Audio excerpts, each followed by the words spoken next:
Habang sa pagpapatuloy ng ating mga balitaan pa, makakasama ho natin ang nagsisilbing Historical Sites Development Officer ng National Historical Commission of the Philippines, si Ginoong Eufemio Agbayani III. Kaugnay pa rin po ito sa selebrasyon o paggunita ho ng Rizal Day ngayong araw, ang ika-100 at 16 na taon ng pagkamatay ni Dr. Jose Rizal. Magandang araw ho sa inyo at welcome sa Bombo Radio Philippines, Ginoong Eufemio Agbayani III. Sir, at thank you for joining us sa Bombo Radio Philippines sa Bombo Network News. Si Bombo Genesis po ito, kasama natin si Bombo Ever. And thank you for joining us sa Bombo Radio Philippines. Good morning. Sa makahulugang araw di Rizal po sa ating lahat, especially sa ating mga tagapakinig at tagapanood. Okay. Sa ngayon, ano po yung mga nakahanin na aktibidad ho natin? Lalo ho dyan sa may Luneta. I understand na every year kapag Rizal Day, may mga activities ho tayo ano, na isinasagawa na pangunahin sa iba't ibang mga historical sites na nauugnay kay Dr. Jose Rizal. Sir. Bali ngayong araw ni Rizal po, kasalukuyan po isinasagawa yung pag-aalay ng bulaklak sa pambansang bantayong ni Jose Rizal na pangunahan ng ating Pangulong Ferdinand Marcos Jr. kasama ng mga matataas na opisyal ng ating pamahalaan. Kasabay po nito, nagkakaroon din po ng pag-aalay ng bulaklak sa Museo Jose Rizal Calamba, kung saan po ipinanganak ang ating bayan si Rizal, at sa Museo Jose Rizal Dapitan, kung saan po siya namalagi sa loob ng 4 na taon nang siya ipatapon po doon. And kasabay po nito, yung mga iba't iba pa po mga local government units ay nagsasagawa din ng kanilang mga wreath laying ceremonies. And kayo din po, pag iba-ibang petsa at iba-ibang oras, mayroon po ginagawang ganito din aktibidad sa mga embahada at konsulado ng ating pamahalaan. Mamaya po, magkakaroon din ng replaying ceremony sa Museo Jose Rizal Fort Santiago sa Intramuros, Maynila. Nasusundan po ng isang lektura ng inyong lingkod tungkol sa kung paano ba si Rizal ay nakatulong sa pagbangon ng kanyang mga kababayan, lalo na sa larangan ng agrikultura at uh, pagsusukat ng lupa. No? Ah, ang National Museum of the Philippines naman po ay naglunsad ng unang bahagi ng online exhibit nito tungkol kay Rizal bilang isang ethnographer. Dahil si Rizal po ay may mga kaibigang Aleman at mga taga-iba pang bansa na kung saan ipinakita niya yung yaman ng kulturang Pilipino sa pamagitan ng pagpapadala ng mga ah, cultural objects mula sa mga iba't ibang ah, people groups dito sa Pilipinas.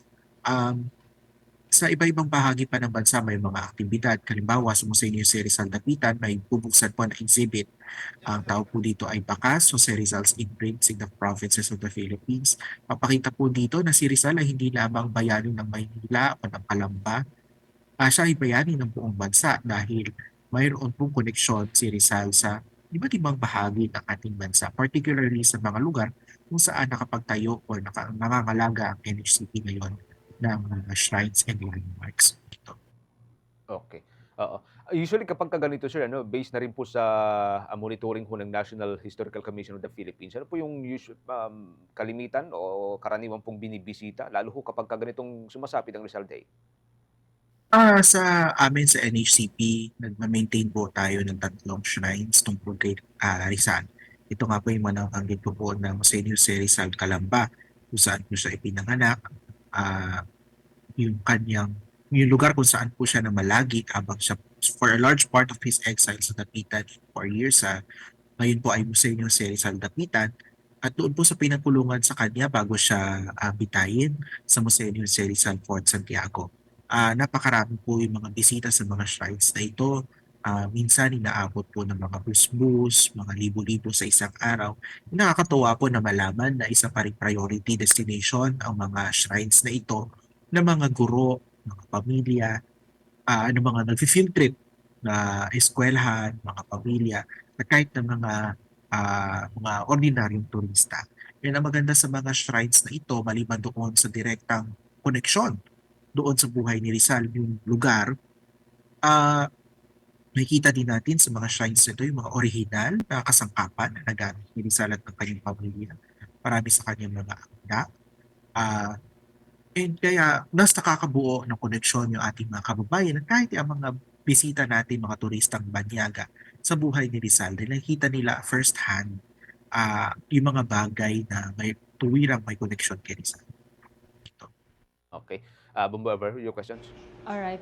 So far po ba, Ginoong Agbayani, napapangalagaan naman po itong mga shrine, lalo na po sa paglipas po ng panahon, kada taon may mga kalamidad po na tumatama, at saka sa kabila na rin po nung araw-araw na daan-daan po yung bumibisita sa mga shrine. Doon sa tatlong dambana na pinapangalagaan ng NHCP, mayroon po tayong mga museum technician nag-train po sa mga basic na pangangalaga ng mga lumang kasangkapan, lumang gamit, lumang damit at iba pa. Mayroon po silang panggabay mula sa Materials Research and Conservation Division ng NHCP. Mayroon po kami mga eksperto sa pangangalaga at pagpapanatili ng mga memorabilia na iba-ibang forma.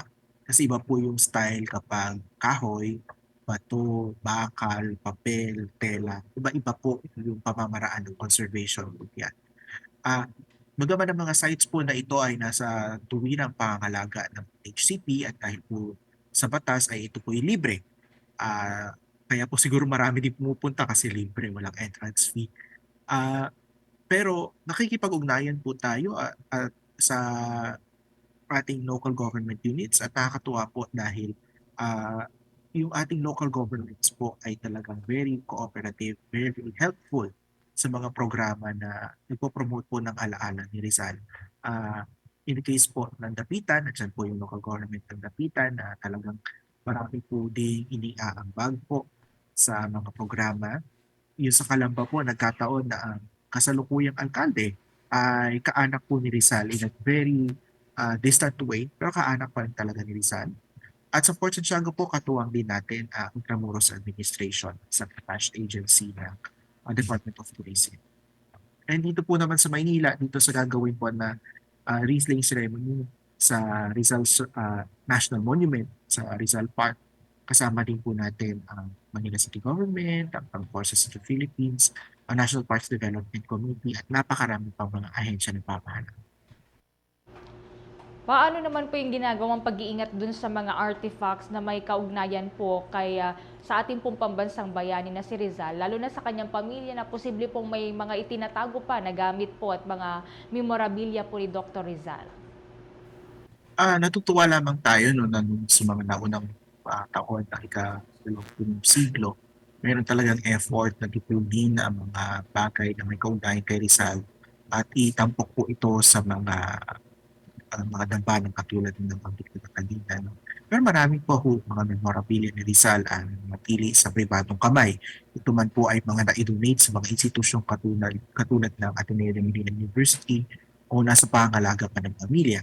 At sa batas po kasi natin, kinikilala natin yung karapatan ng mga pribadong individual sa kanilang pag-aari.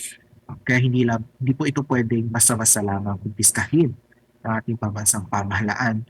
And nire-recognize natin yung karapatan ng mga kaanak na kapag ito po ay gusto nilang i-let go through donation man o through auction, the best that we can do is make sure po na kung kaya po, halimbawa yung ating mga kasama sa National Museum of the Philippines, they were able to buy yung Josephine Sleeping na statuette ni Rizal last year. And ang ganda ko pong mababanggit sana ay kung kayo po ay kaanak o kakilala ni Rizal at mayroon po kayong nais i-let go na artifact, pwede po natin i-avail yung provision sa batas, yung charter po ng NHCP, Republic Act 10088, na ang inyo po magiging donasyon sa NHCP ay may katumbas po na tax deduction. Ibig sabihin po, ano po yung halaga ng object. Sa palagay ko naman, sa kakabalita po natin ng mga auction ay milyon-milyon na po yan. Mababawas po yan sa buwis ninyo po. Inyo po itong ibibigay po sa NHCP. Right, Bombo Jen? Okay. Hanggang sa mga susunod, Ginoong Eufemio Agbayani. Maraming salamat. Thank you for joining us sa Bombo Radio Philippines sa Bombo Network News. Ingat po kayo, sir. Maraming salamat po at isa makahulugang araw ni Rizal and advance Happy New Year din po sa ating lahat. New Year po sa inyo. Ang nagsisilbing Historical Sites Development Officer ng National Historical Commission of the Philippines, si Ginoong Eufemio Agbayani III. For the most trusted source of news and information, visit our website at www.bomboradio.com. Follow us on Bombo Radio mobile app, Facebook, YouTube, TikTok, and X, formerly Twitter. Like, share, and stay connected. Anytime, anywhere.